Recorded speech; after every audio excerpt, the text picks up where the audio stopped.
Sí, me llamo Ana Victoria Jiménez. Nací en la Ciudad de México en el año de 1941.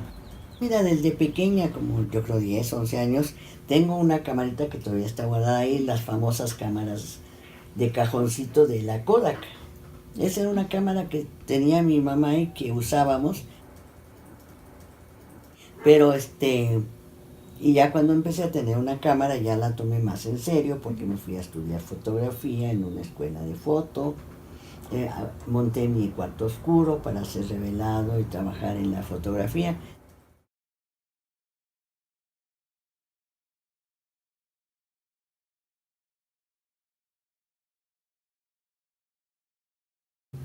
Que forma para cuando yo tengo una actividad, casi siempre la vinculo mi actividad con la fotografía.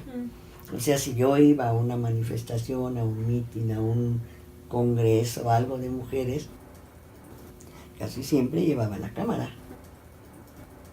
Sobre todo porque en los años 70 hubo mucho movimiento en las calles, en lugares donde estaban las oficinas de las mujeres. Entonces, pues en realidad se prestaba para estar tomando fotos, ¿no? Y nunca las tomé con el fin de pensar que iban a ser las fotografías del futuro, ni el registro del futuro. Simplemente era un placer tomar fotos, porque además el movimiento era muy bonito, muy emocionante, y sobre todo que era pues era lo que estábamos haciendo en ese momento, y como yo estaba ahí incluida en ese grupo de mujeres, pues tomaba fotos, ¿no? Y pues nosotros tenemos aquí el archivo de Ana Victoria Jiménez desde 2011.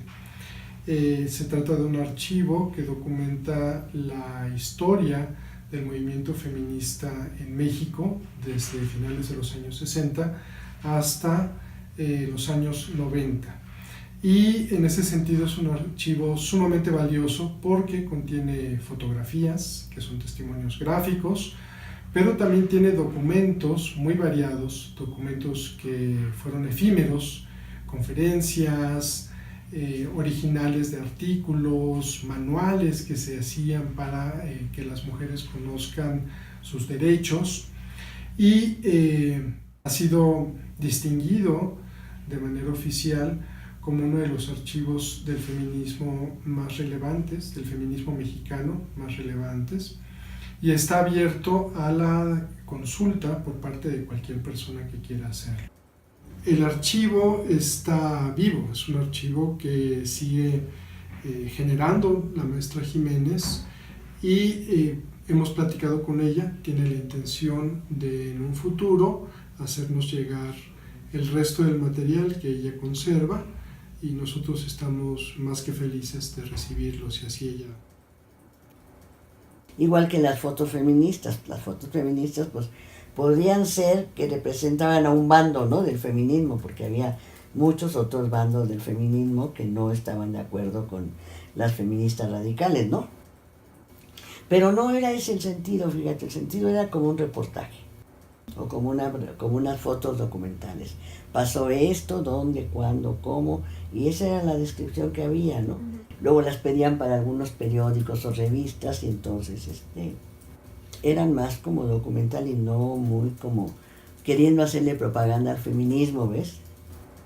Porque te quedas como libre para poder tomar decisiones y ir incluso hasta para vender las fotos. Puedes hasta de escoger a quién se las venden, ¿no? ¿Te considerabas fotoperiodista? No, pero no me consideraba porque incluso como no lo hacía realmente para la prensa, podía cubrir 5 hechos en la semana, pero no obligatorios, como son los periodistas que tienen que ir a... No, yo no me consideraba fotoperiodista, pero pues a final de cuentas eso es, ¿no? Eso es la actividad.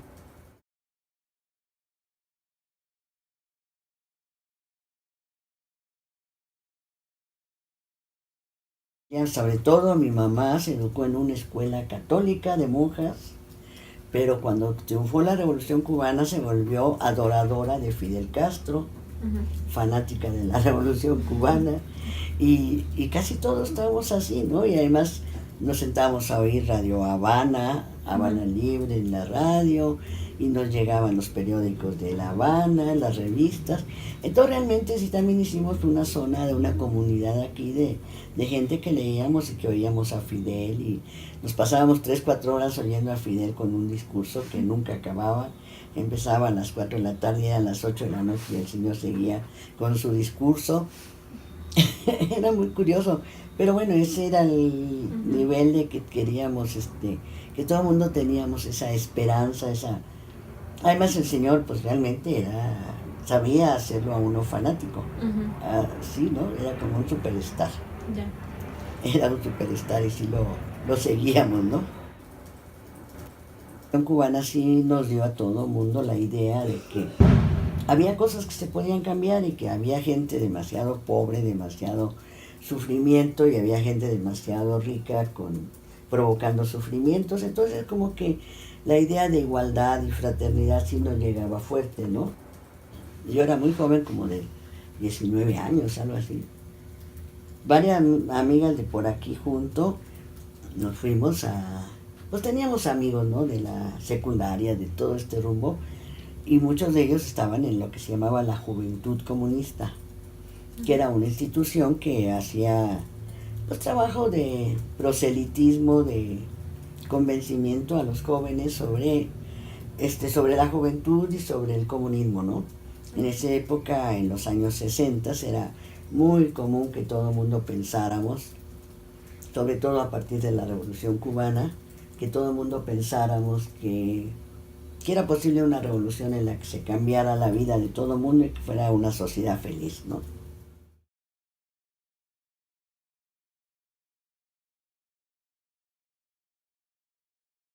Era casi como de apoyo a Cuba. Era el año 61, ¿no? Muy reciente de la Revolución Cubana. Y entonces era mucho el apoyo a la Revolución Cubana. Mira, los temas eran las tareas de la mujer en México, Centroamérica y el Caribe. La participación de la mujer en acciones a favor de la reforma agraria y el desarrollo de la agricultura. Defensa y ampliación de los derechos de la madre y el niño. A favor de la independencia nacional y la soberanía de nuestros pueblos. Pues esta era la parte ideológica de esa época, ¿eh? Y la participación de la mujer mexicana, centroamericana y del Caribe en la lucha por la paz. La verdad es que cuando estuvimos en el feminismo de la tendencia comunista de las mujeres, en realidad era una asociación que se dedicaba mucho a hacer campañas de solidaridad con Vietnam, con Cuba o con las mujeres de aquí del país, ¿no? En algunos estados donde había represión o algo. Pero no teníamos como un programa muy concreto. Sí se hablaba de la pobreza, se hablaba de muchas cosas, pero no era un programa muy, muy completo sobre lo. En realidad, pues fue un rompimiento muy grande el que pasó en el comunismo en general, en todo el mundo, ¿eh? Pero aquí en México, pues no fue muy fuerte, porque realmente de los que salimos del Partido Comunista, en ese periodo no fuimos muchos, la mayoría se quedaron. Pero nosotros sí, porque realmente hicimos una crítica de que estaban exagerando su sectarismo en relación a los otros países que querían hacer esfuerzos como Rumanía o Polonia, ¿no? Que estaban pues buscando su propia identidad y separándose y tratando de ser propiamente países independientes ante la Unión Soviética, que no permitía que nadie se le fuera, ¿no? Entonces esa era la crítica, la discusión realmente, y luego la invasión a Checoslovaquia y varios problemas de ese tipo pues nos dividieron aquí mucho en México. Y muchos optamos por salirnos del partido. 1970 para adelante, el comunismo ya no tiene nada que ver en esa vida, ¿eh? Ya nada. En los 70 ya el comunismo, a la gente se le olvidó que hubo comunismo, fíjate. En los 80 y en los 90, cuando cayeron los países grandes de poder de Alemania, la URSS, todo esto, pues ya no tenía sentido, pues no. Da tristeza, da nostalgia que pues que eran países fuertes, poderosos y todo, pero solitos se fueron extinguiendo ellos por su cuenta, ¿no? Pero las mujeres sobre todo fueron las ilustradoras de los pósters, carteles, mantas de la época, ¿no? La relación con el arte, te digo, desde los años 40, 50, el movimiento político y sobre todo el del Partido Comunista estuvo muy vinculado al arte porque había muchos artistas que eran comunistas. Entonces los periódicos del comunismo y sobre todo el periódico central, que era el Machete, todos eran ilustrados por pintores, ¿no? Y pintores muy, muy famosos. Todo eso hizo que el arte tuviera mucha vigencia y el arte sí estuvo muy cargado a la izquierda, al comunismo propiamente, ¿no? Y luego en los 70, ya que llegamos las feministas, también influyó mucho porque teníamos muchas mujeres que eran artistas, artistas de teatro, bailarinas, muchas mujeres intelectuales, y por ejemplo el grupo La Revuelta, que desde que nació, organizaba eventos populares de teatro, de cine, del famoso performance, ¿no? De puro performance. Y cantaban y bailaban, todo eso, ¿no? El comunismo se fue quedando rezagado y el feminismo se fue para arriba, ¿no? Y cada vez más radical, más avanzado y cada vez pensando nuevas ideas, incorporando nuevas luchas como la de pues, las luchas ecológicas y otras que no se hacían en esos años, ¿no? Entonces el feminismo sí rebasó realmente al comunismo, al menos en México. Ya que se hizo el movimiento feminista de los 70s, ya las mujeres no estaban por el comunismo. Es más, casi todas nos volvimos antipartidos. No queríamos que los partidos nos dijeran qué hacer, no nos importaba si nos trataban mal, si nos trataban de ofendernos o de convencernos de que cambiáramos de nada. Las feministas avanzaron por separado.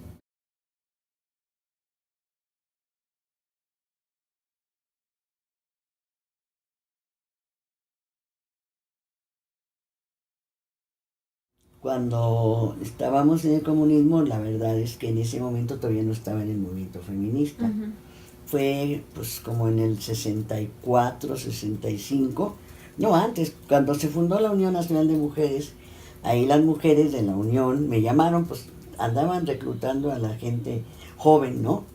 Y nosotros éramos de la juventud, pero además estábamos muy interesadas en las luchas feministas, en la lucha de los problemas de las mujeres. Entonces nos llamaron a varias mujeres a que si participábamos para ayudarlas a organizar ese congreso de unificación de la Unión Nacional, ¿no? Y entonces a partir de ahí ya empezó mi carrera como militante del movimiento de mujeres, ¿no? Que en esa época se llamaba movimiento de mujeres o movimiento femenino, pero la palabra feminista no la usaban. ¿Por qué? Porque no la usaban, porque no la querían usar, porque no sabían ni de qué era y tenían además mucho prejuicio sobre lo que significaba, ¿no? Que era un movimiento de las americanas o de las inglesas y entonces como que era como una manera de distanciarse de las mujeres de los otros países, ¿no?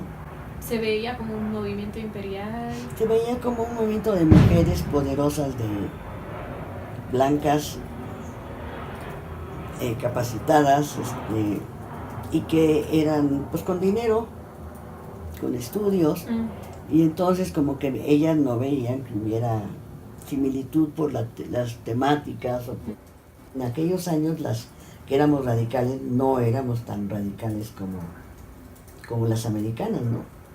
¿Te acuerdas de aquellas fiestas, de aquellas reuniones donde quemaban brasiers y todo eso?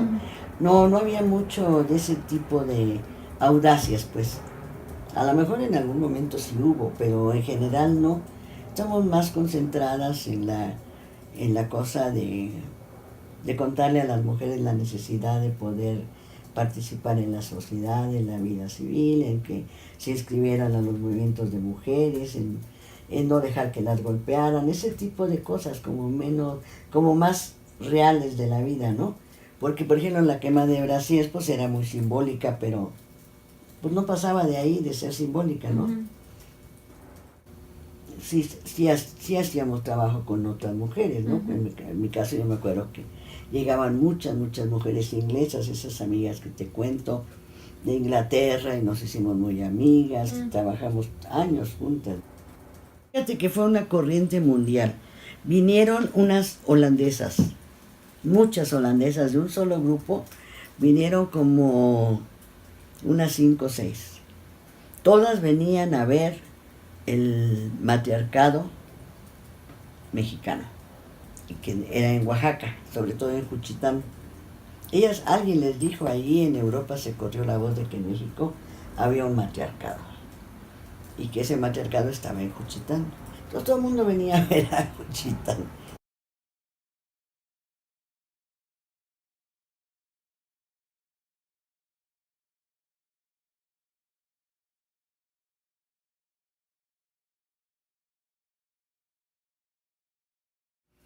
Pues mira, yo no creo que tuviera buenas intenciones, simplemente era su función de presidente y su tarea de hacer algo, algo que fuera relevante para él y para la sociedad, pues era apoyar al Congreso, ¿no?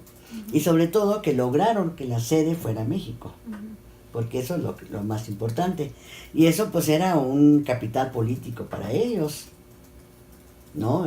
Que la gente dijera, pues qué buen presidente, qué democrático, qué bueno que es el señor pero no era en realidad cuando nosotros vimos que ese estaba convocando y que casi todos los funcionarios, muchos, ¿no?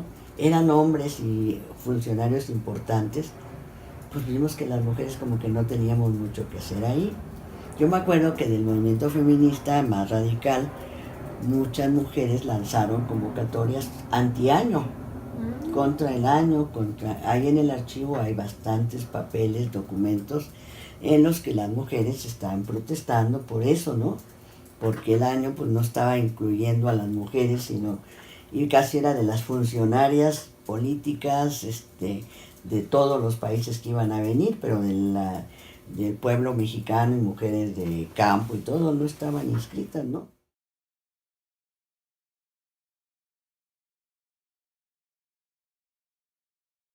La protesta del Miss Universo, estabas ahí, ¿no? Sí, también, ahí estaba yo. Y... No estaba concursando como Miss, ¿eh? Seguro que no concursaba como Miss. Esos años, te digo, la propuesta era muy radical, ¿no? Que realmente no estábamos de acuerdo con que se usara el cuerpo de la mujer como promoción de venta, ¿no? Eso era básicamente. Y que además pues las mujeres no tenían por qué exhibirse o sea, era un concepto muy unilateral de ver a la mujer y de ver a las mujeres como había incluso unas gentes que hicieron unos cartelones o pósters como vacas, como si fueran las mujeres vacas que las están exhibiendo en un rodeo, una onda de ese tipo, ¿no? Estamos en contra de que las mujeres sean escogidas como bellas, cuando no les escogen por su cabeza o porque no ridiculizaban ni se ponían groseras con las mujeres, porque también con lo otro, lo único que obtenías era hacer enemigas a las concursantes del Miss Universo, ¿no? Trabajamos desde 2017 en archivo de Ana Victoria Jiménez y estos son sus carteles. Ana Victoria fue editora en varios lugares. Entonces muchos de ellos provienen de su trabajo como editora. Cuando imprimía carteles ella guardaba un par para su archivo y otros los pidió a compañeras activistas o los recuperó de las protestas.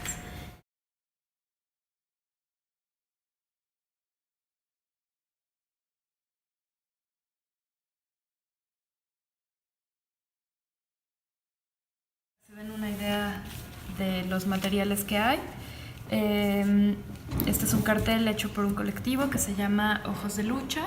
Se ve a una costurera con una aguja como si fuera una espada, una lanza. en 1985, después del terremoto. Las activistas feministas como Ana Victoria Jiménez intervinieron haciendo gráfica, pósters y otro tipo de carteles para apoyar a las costureras.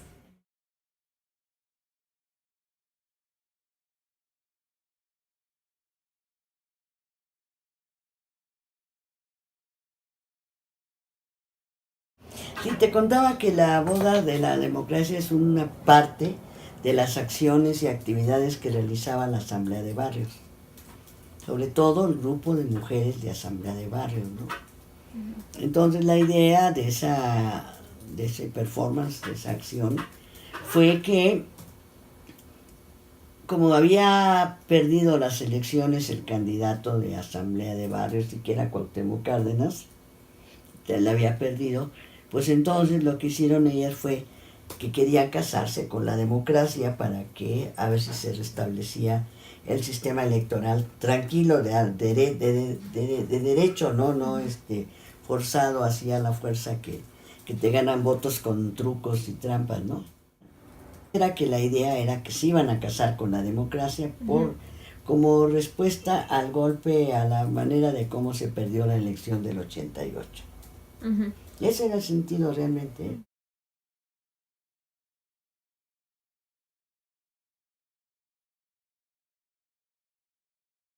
Barrios siempre tenían iniciativas muy grandes, muy importantes y muy novedosas sobre todo, ¿no?